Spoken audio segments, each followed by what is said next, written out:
Hello, wild wisdom warriors. Hello, YouTube. Hello, shamans from around the world. Thank you for joining me for today's journal. This is, of course, Lily Kolosova. Today is June 2nd. It's Tuesday, so Tuesday, of course, is Mimosas Day. So here we go. I'm going to have some tonic water with some a bit of a orange juice and of course and nothing else. So anyway, you guys, okay, let's see, hopefully this will not blow up. Okay. Didn't. All right. Zuzi says hi to everybody. Zuzi, say hi to everybody. Zeus. Okay, everybody says hi back to you. Look at this.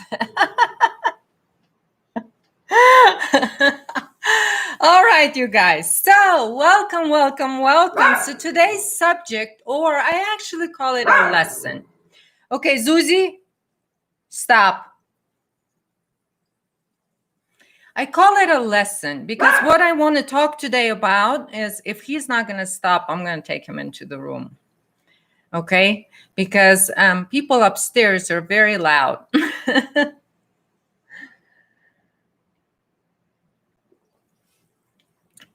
This is divine. So here's to all of you, darlings. Hello, Ramos. Hello, Santo. Hello, Danielle. Hello, Anna. Hello, Bella. Savannah, hello. I think hi everybody, and hello, and to everyone who is listening out there, who will listen to this later.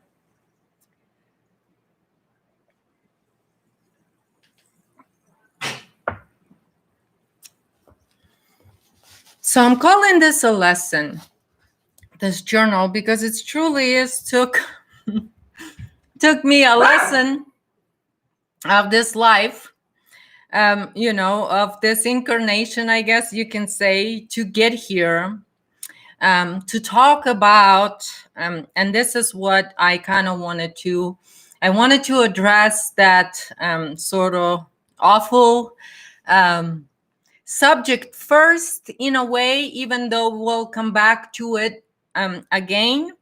But today I want to go full force and do this sort of in a lesson form. And this is something that, the way I want to say, is me sharing, and this is why it is journal. It's me sharing my own personal shamanic journey, which is my own personal life and what it taught me. And so I'm sharing with you is how it is that I see a true human being sort of aligns himself into that, what I've talked about on that wellness platform. And so today I wanted to talk about the 3 pillars of creation that go back to a very ancient times. And even when I wanted to announce this journal today in Wild Wisdom Warriors group, I figure, well, why not approach it from a Norse mythology or Nordic mythology? And so I've, and this is why I sort of those 3 wisdom ladies, or 3 time weaving sort of myth about, the reality. And so these are the 3 pillars of creation. And so by being this, then 3 pillars of creation, then you're anchoring that your original timeline in this reality. So this is the correction timeline that you have to anchor, because as I talk about, each and every one of us, once we take responsibility for our own eternity, this is, and so of course, so here's your 3 pillars. And I'm gonna sort of simplify it, and I'm just give you three words that I kind of used in the past onto how, because I'm trying to sort of, speak the language that we all can understand. And this is why I draw from others, just so we can align our conscious minds to the myth and what it is. It's that three definition, or I talked about from a religious perspective, the Holy Trinity, but then religion is a draconian law. So I want to look at this from the original perspective of our ancestors. And so I'm looking at this from the ancient perspective. So for me, that would be that, because that's my perspective, right? So Norse mythologies is something that is close to my heart. So for that, so how it translates these three pillars are then power, mystery, and eternity.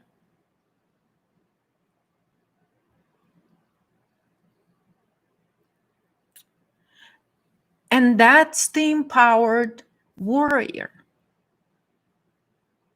And then I will go and kind of translate how you can perceive and see if you can apply these mythologies to different things. But these are the three pillars. And this is when I talk about that as a shaman, you have to hold your own power, meaning your power belongs to you. So when I talk about returning the power, that meaning you have to, I'm asking you to stand on your own three pillars of creation, in your creation, meaning you have to return your power so you can will yourself in this reality, in this creation. And so the power, and then the mystery is always because we are breaking free from the enslavement.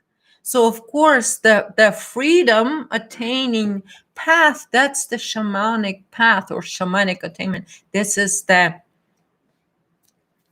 and then so this is the mystery of warrior. This is the warrior's strength lies, and this is the mystery of the true warrior strength. Okay, it lies, and then it is the pillar of eternity that runs through you. And so this is the main pillar, is eternity that runs through you. And so you can also look at this as your three brains. Okay, you can look at your eternity, like I said, as your universal chakra or your cosmic connection, right? And then you can look at the power and mystery as your two sides of the brain. That's also can be, if you look at this from sort of how it is, a human being, creator being in human form, and how we operate here in this human body. And so anchoring that in this pillar, so meaning you're, and what is pillar? It is foundation for a larger structure, meaning for creation, for your creation, for this timeline. And so the reason it is a lesson, because it truly is for us to have this conscious awareness in alignment to where we truly stand and anchored in eternity, and what makes us unbreakable, and all of that stuff. And then this way, then this is what, then you can say that looking now at this as a learning experience, and what does it mean for us? So I've looked at it from a negative perspective, and then I said, but yet what human being is beyond possession, right? As I looked at possession, and then I said, it's beyond possession. Human being, a creator being that recognizes himself as that, then is beyond stepping into this beyond possession. And this is what the three pillars of that creation, of that true creation. Hello, Sandra. Hello, Sunshine. Hello. Great to see you guys all here.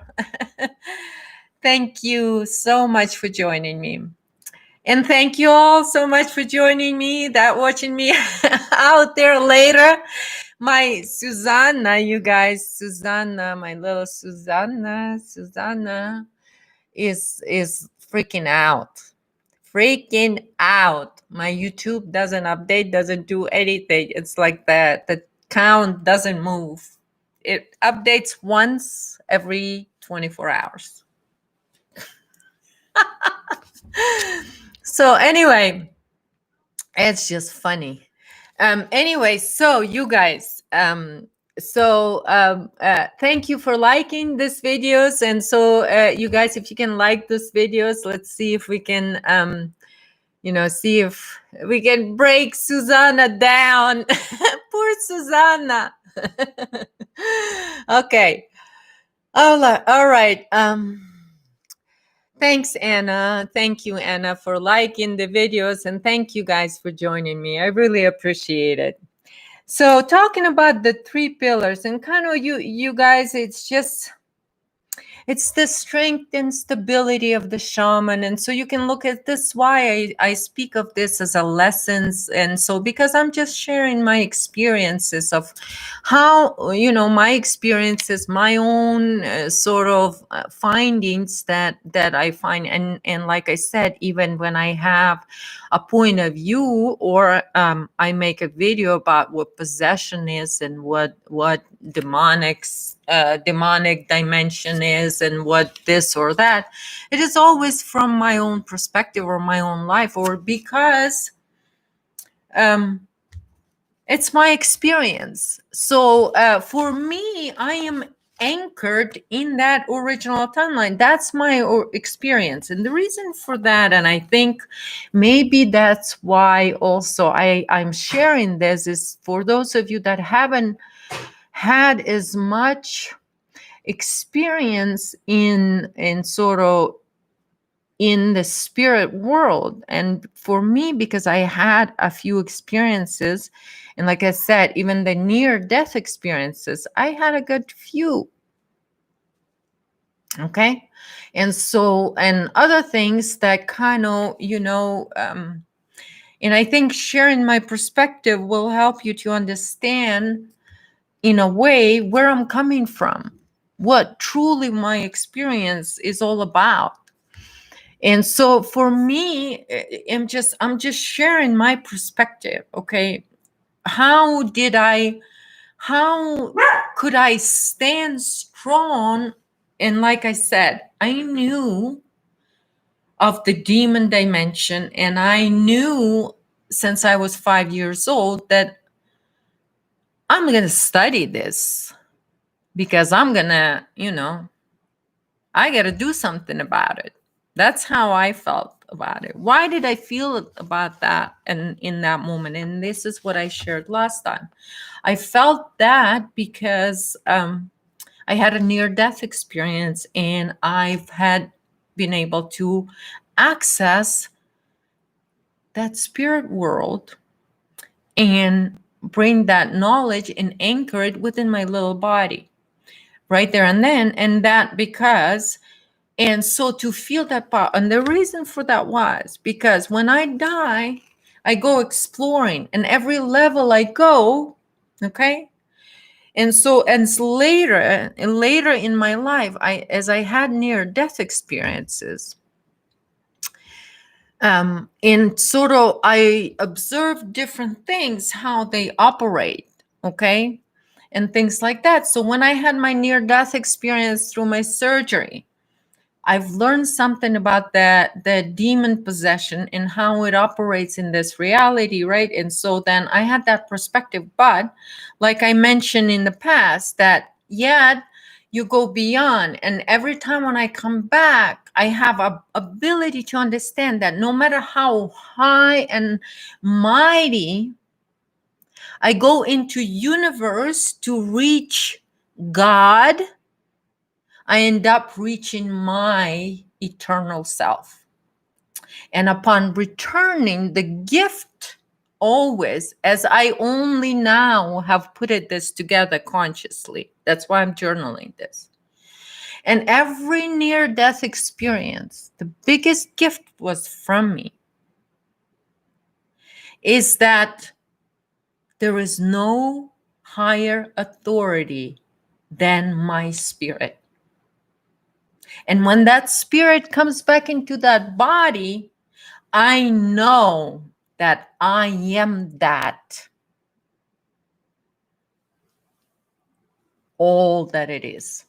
Because I've experienced it, and then upon returning into my body, I've retained the knowledge of that. So that's why I said I am immune to possession, because I've retained my power. And so no matter how much I took and what happened, and I said, that's why it is. And there was a lot of things that happened to me in my childhood where I was powerless to protect myself. But then what I know, because you know who you are on the within, then you can return that power. And this is why I say returning your power. And this is the process of then transmutation and transformation, and that maturity. Because you got to remember, the demon dimension is not that intelligent. It is not mature. It is not acting in wisdom or anything. It has very little of human intelligence. So someone who's possessed, they're completely operating, like I said, parasite runs them.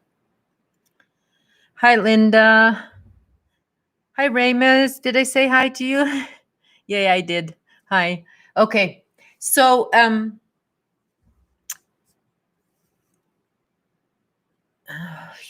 okay. So meaning you have to, so that higher perspective, and this is why I'm sharing, because I've experienced that, and then I brought this memory back.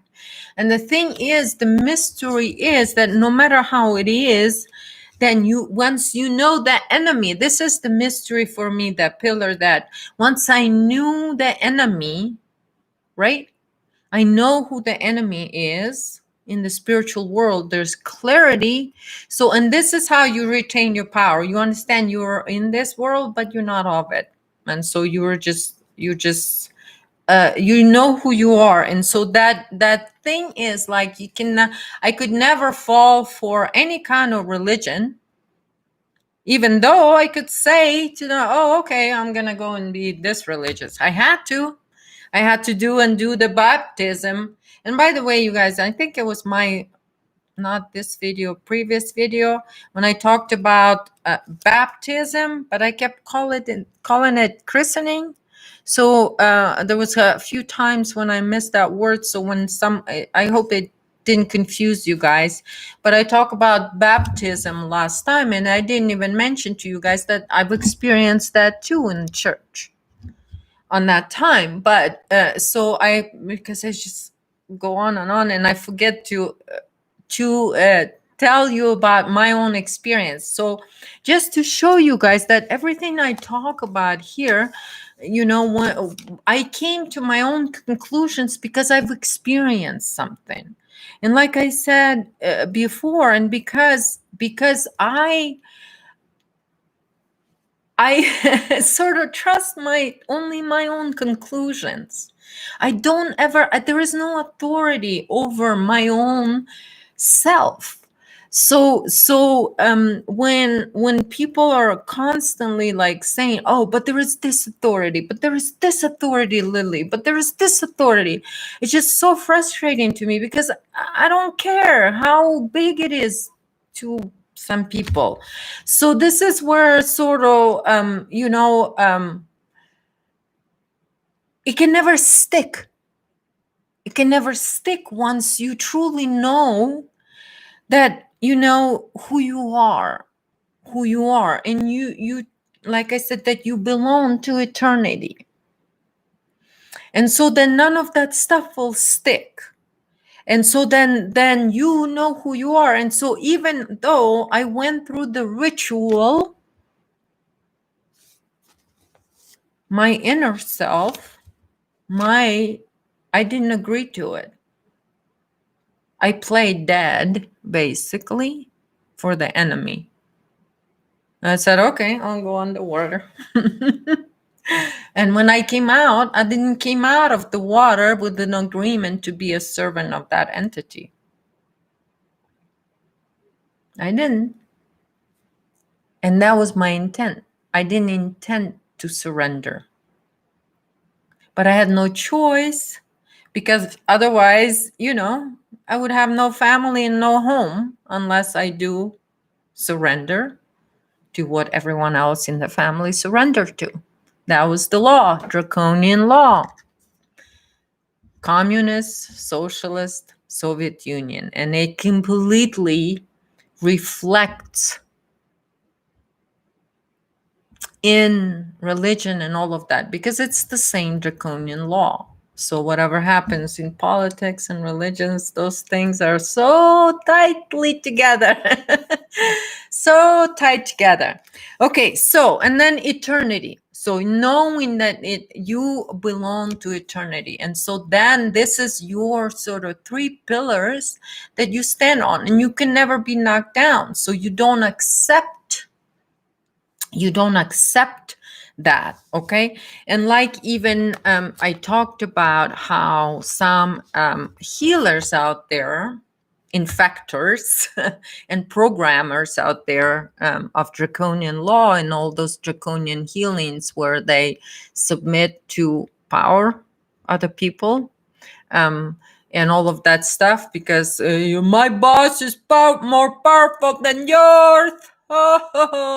My boss and my demon is more powerful than yours. Oh no, my demon is more powerful than yours. And the demons are having fun fighting. And this is what's going on.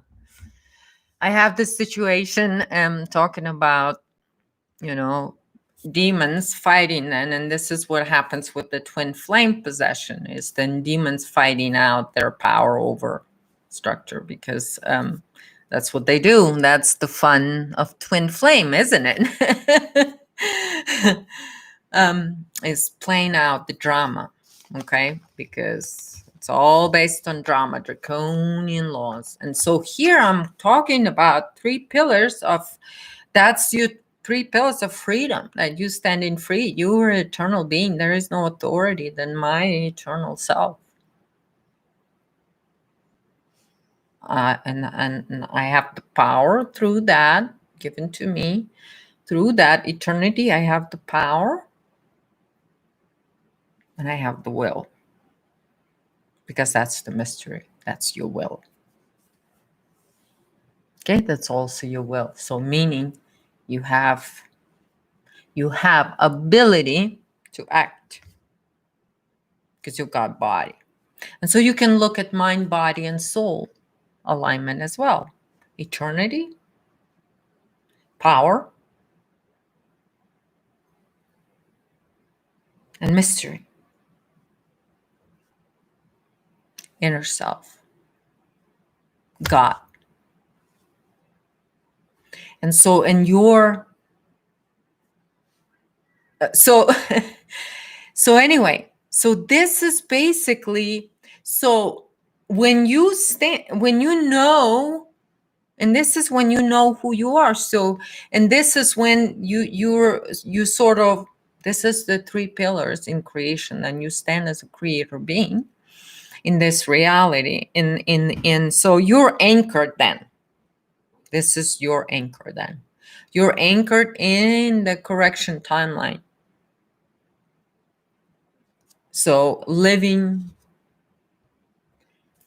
expression of life and all of that, whatever you want to call it, in whichever way, but you are not any longer stuck. And this is what, this is the Holy Trinity. This is that, that three petals symbol. This is what it represents in ancient. This is that, oh gosh, I wish I had it here.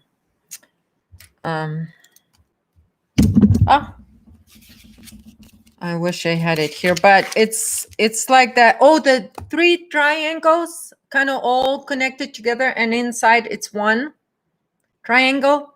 That's, and then all kinds of offshoots of that. Three spirals coming all together and all of that. Those are the three pillars representing the three pillars of creation. This is your power, eternity, and mystery. Okay. And so, so this is how basically you know that you are not on. So when you stand on this, and these are your pillars, these are your reality, basically. So this is how you take sort of take stand in your own reality, and this is what I said. And then of course. That doesn't mean that poof and you've ascended into love and light, and and all the bad people have disappeared. No, they are still going to be there. It's now begins the process of that. You're anchored now. You have to, because what are the pillars? They hold up what? Creation. So now you look and you take in, and this is the point where you true shaman, because now you take in responsibility for your creation. Beauty consciousness. Hi, you told me. You says tell. You said tell us more about twin flame possession. I will come back to it eventually. I do want to talk a little bit more about pillars, so then I am not confusing as much people about what possession is, because I want to talk a little bit about the what gives you strength and stability as this wisdom warrior, then, or like I said, then this is what you then hold the wisdom. Then you have these three pillars, and so this is what gives you the stability in this creation. So for us to unmask the biggest crime that needs to be unmasked that's being committed here, it's against innocent children. And actually, not just innocent children, it's in fact against human consciousness because of the genetic experiments on human DNA. So there is a sort of a bigger crime that many people don't understand. Besides just innocence abuse, there's also spiritual abuse of genetics, okay, and bloodlines and things like that.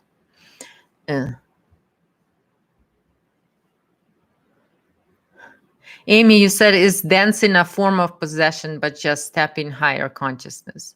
No, see, if you're celebrating, and this is what people say, well, when you do rituals, it's intent. It's the mystery again. It's your intent. If your intent is evil, coming from inside, that is evil. If your parasite whispering you in the ear that this dancing is gonna bring you this energy, and you believe that's strictly your belief systems. You're gonna have, because somebody else is gonna. But what true shaman, the ones that now owns his shadow being and controls his shadow beings, and not saying that, oh, it's not my responsibility, my shadow, so it takes responsibility. So when I'm dancing and I know that I'm beyond possession, I'm dancing in celebration. I'm dancing, and to generate that frequency of joy. When I'm dancing, I only dance because I'm joyful. I don't dance for any entities. I don't dance and ask some entities to enter my body. I don't do that. But some people, the ones that being fooled, they'll go and join. But that's for people that, like you said, Emmy, the souls that are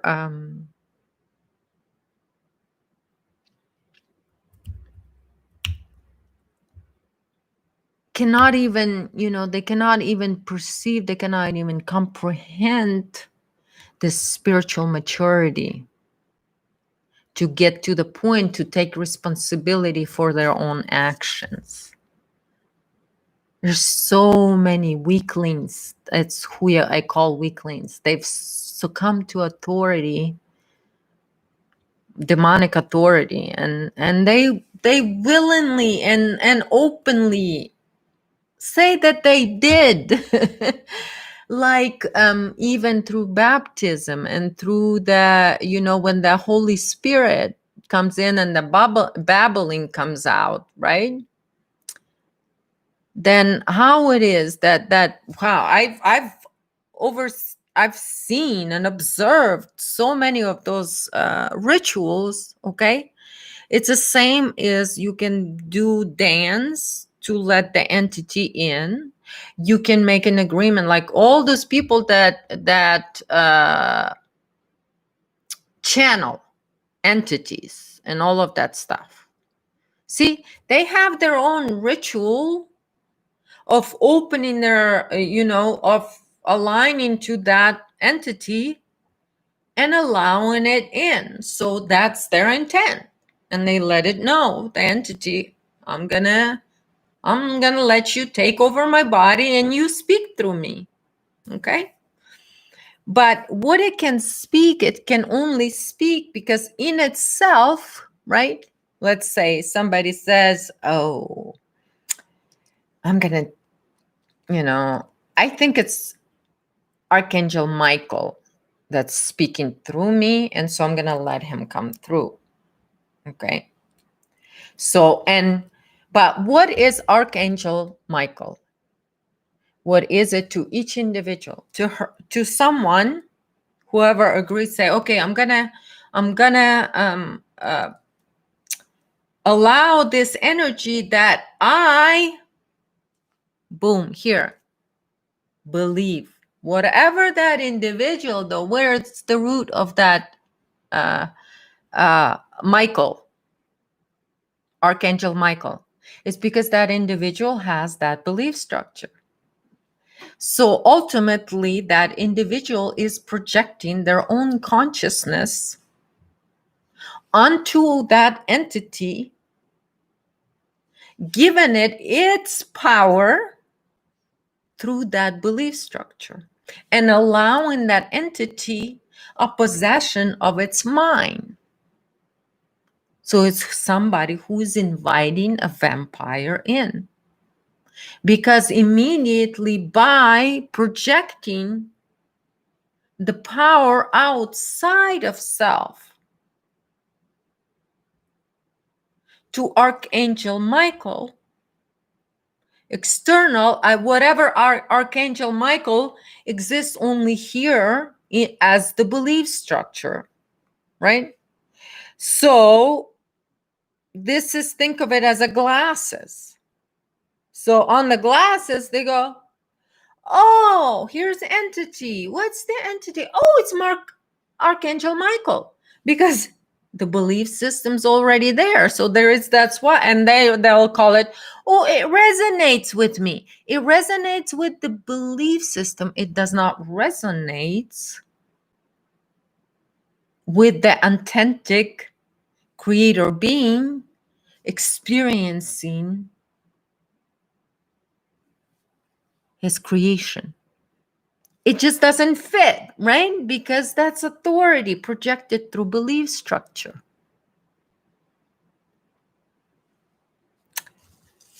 And so, and Amy, what you talk about, because a lot of people in collective project, and so there is a collective entity that is Archangel Michael. And so here's, I talk about collective entity possessing people. Okay? So that's an entity.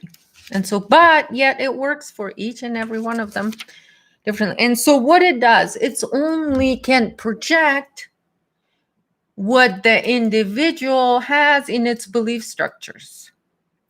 So some people say, and like I made fun of Pleiadians when they when they talk about what's going on Earth and give their predictions. They say, how come Pleiadians could never ever tell us that 1,000 children a day disappearing and you humans need to do something about it? How come no Pleiadians, nor Archangel Michael, no crystalline beings, no Christics, no guardians, none of those assholes ever told humanity about 1,000 children a day disappearing?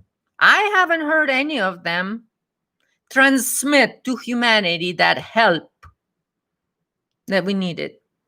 They didn't. Why? Because those entities are powerless. They can only say what they can reach through that belief system that's there. They're that limited. And when the individual drops that belief system, what happens to Archangel Michael?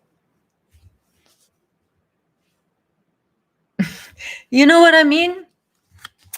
Individual, see, because only powerless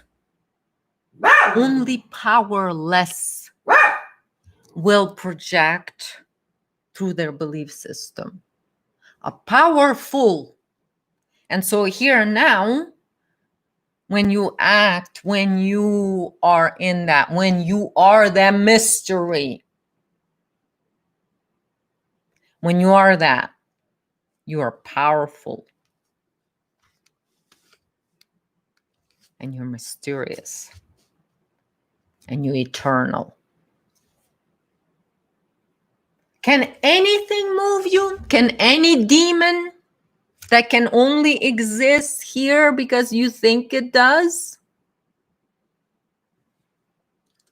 Can he do anything? Absolutely nothing.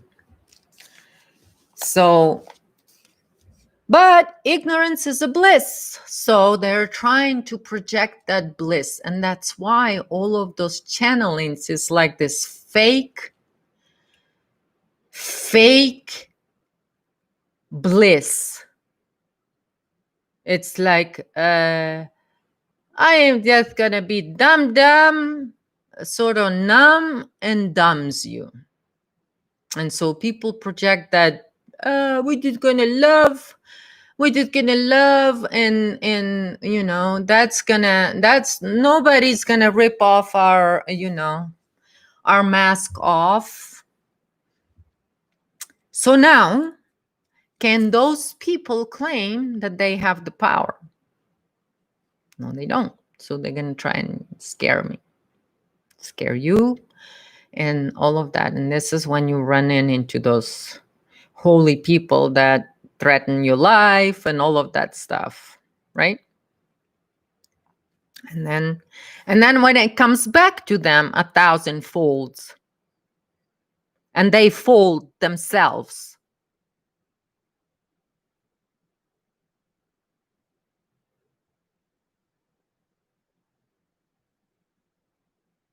then others go, oh, what happened? Power. Power happens. Somebody folded recently, yesterday, a name I mentioned, one of those that really like to suicide others. Like to suicide others, you know what's going to happen to you. Because powerful don't stand for that. Hi, Diane. How are you here? Okay. All right. Okay. So anyway, yeah, absolutely. We all can see it.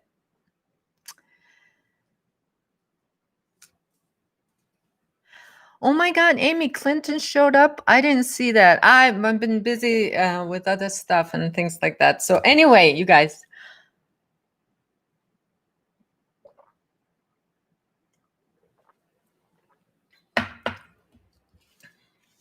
So But so we are, and so this is pillars of sort of creation. And so now we're stepping into understanding, or to maybe not understanding, into seeing, or we seeing, because we're like on this top of the mountains. One, like I said, when you know who you are and you stand yourself on this, now, okay, think of it, or how do I see this, and how do we apply this myth of this, of this three pillars, onto how we can apply this to better, or to find a direction for totality of humanity, for those, because now we're stepping into this. What do we do to be powerful, to have this now stability, strength, and power return to the totality of human consciousness. So now, see, and this is why I said that those that stand on the victim field, that operate from the victim field, they're powerless. They're admitting to they're powerless. They keep crying that they're powerless. Do they have the pillar of power to construct their reality upon? How much of a reality are you going to cry out of other people? Suck vampires. How much are you going to do that? How long does that last? It doesn't last, okay? So now, this is why, see, because in the only way that parasitic structure or parasitic consciousness, because it's a consciousness invasion, can hang on even in your head, is through those belief systems, Amy, that are just running around like a loose monkeys in your head. They're just running around picking at everything. Okay. And so, and you completely feel powerless because all these thoughts are just running you.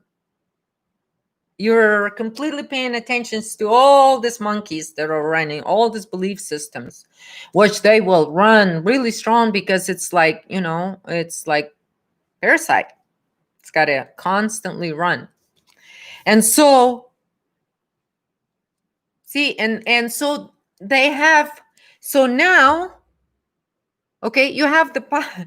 So you retain your power, you're powerful, you're mysterious, meaning you're not gonna go cry and you don't have to go and prove to anybody who you are or not. In fact, you find it very entertaining when other people do that to you. And this is what happens, like I said, when you disconnect and you stop feeding that invasion. And when you do that on the individual level, it's like in the movie Matrix, you awaken. You're awakened to your true power. And then you step into that process like Neo to truly finding out who's the one. It's him on the end. You're the one. And so now, because the powerless are so hungry for power that they're begging for power. So the entities are now going to beg and cry and all of that. And how they do it is they offer you, because they lure you. And this comes your satanic network with their power to lure people into their belief structures. And this is all the mystery teachings or occult and all of that stuff. All of it is designed with intent to take your power away, but in a way to where you willingly give it. And so, and of course, because you have the eternity, this what I said then, this, there is no intelligence, there's no eternal intelligence. So that's why when you know you're eternal, this is when I say you know your enemy. And this is why you can be in the room full of enemies, but if you know who you are,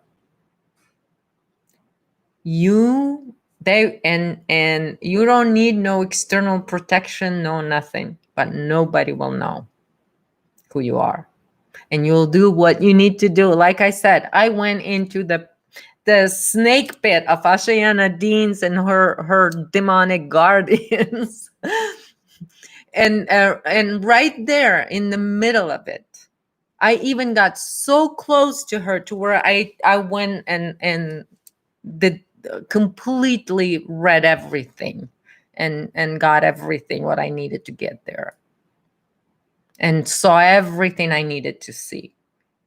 And nobody was there threatening me in any way. I was there doing exactly what I needed to do. And nobody could scare me or do anything because they're powerless without us giving that to them. And this is sort of such a difficult thing, because, and I know there's sayings that when you talk about, those people that are being possessed or that, and then people are even said, okay, Lily, you're so harsh, you're calling it all of that possession. Some people are not possessed. Okay, well, when you identify with any belief systems that is a non-human entity, you're possessed by that entity. It's just as simple as that. That's where I come from. It's simple. It's and I'm not just talking about human. You can be possessed by other human beings, entities. And especially they're demons. So that's why, like, they're demons, then they can be like that mother's voice in your head, the negative things, that father's abuse in your head that you constantly remember. And this comes to you as them, but that's their demons in your head that are still there, sitting there, but they're under this mask of that memory of your father or a memory of your mother or something like that, and all of that. But you have to recognize yourself beyond that. And that's when you step up, and then then, and you can see that you have the power, you have the will, and you have the strength to create the reality that is yours. And so this is basically the warrior stand. And so, and that's the original timeline, and it's yours. It doesn't come from external. It comes through you. It comes through you, and allowing yourself, or that intelligence or that gnosis, to flow through you. You have to know that you belong to eternity. And so this is where I come to, that eternity is the absolute sort of, and this is what in the myth, they say that there's three sisters of wisdom, power, mystery, and eternity. They complete the cycle of creation. They finish it. And so this is what, in a way, this is the path to that wisdom. As you, as the holder of that wisdom, now you just have to unfold it from within now. Because these three pillars uphold that structure that's your reality. And so this is your anchor, sort of. So look at this pillar. You can, when you truly know that you are eternal being, and that your soul is here unfolding. This is your life. This is your authentic being. It is your flower here that has your own, you have your own smell, you have your own color, you have your own frequency signature here. You're singing your song here, and you're part of this orchestra that is human consciousness. And so so that's who you truly are. So then all of this little, so imagine, you guys, imagine. So here's, so imagine right now, I'm kind of talking about this, and now I'm gonna go sort of back to future. Okay, so let's go back to future and like look back, and let's say, what if humanity, in its attempt to stand up on these three pillars together, we look back, and then all these belief structures that we've retained, cultural, religious, draconian law, tribal shamanism,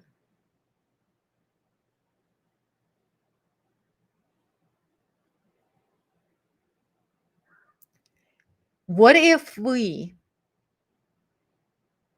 release together all of those belief structures and choose to stand on these three pillars of eternity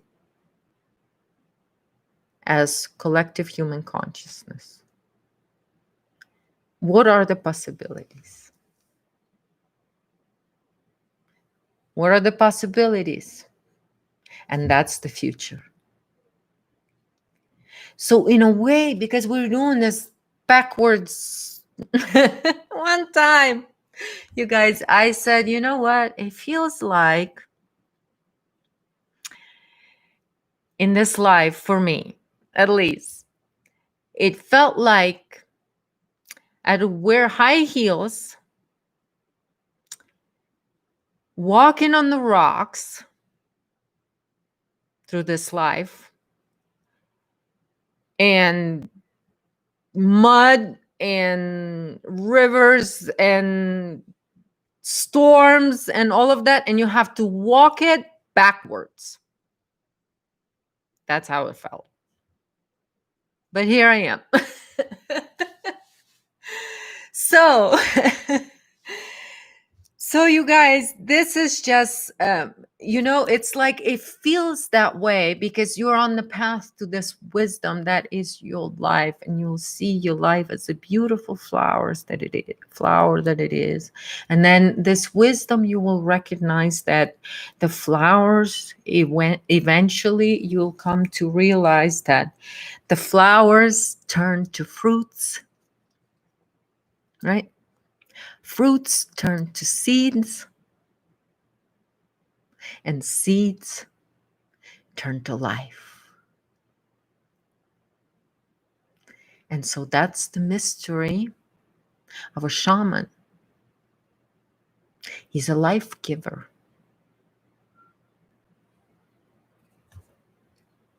And so that's the mystery. A life giver. And so this is the foundation. This is the anchor. These three pillars. And so this is why, you guys, I called this a lesson today. Because that's what I think, that when we sort of look at it now with this, we're going to have a lot easier time as we understand the true foundation for collective human consciousness is, and the divine purpose for the coming of the harmony, through the collective harmony And so by knowing the self, we'll know the importance of this that needs to be manifested for collective. And the reason we have so much sort of backlash and all of this with all of that, because I wanted to really talk and explain how the crime and infection is severe. And so now knowing that and knowing how it is actually, we have so much power granted to us, that we should stay fearless. We are the warriors and we need to stand strong in what we're doing. And now I haven't but hinted a lot, is that the very sort of the most heinous, horrid crime that's happening is that crime against innocence. And so for us to unmask that and do it in the right way, we have to have the power, the mystery, and the strength, or the eternity, to stand on. Because without it, we can't change anything in external. And so I thank you guys so much for joining me today. I'm going to close up this lesson and I'm going to continue on this subject. So you guys are welcome to suggest any sort of topics and things that interest you on this sort of how do we start? Where do we, how do we direct ourselves together now as equal, and how do we collaborate and things like that, and how do we release? Like I said, we have to go back and release the past in order to have this future. So this is why this lesson called Back to the Future, because it truly is to release, because we do have, like I said in the past, the power to release. And so thank you so much, because we have the power to do it as shamans. Once we stand on this platform, we have the power to do it for the collective. And this is ultimately where it's all going. All right, you guys. So thank you so much for joining me today. I love you all, my dear shamans. So until next time, you'll stay wild out there. Bye, everybody.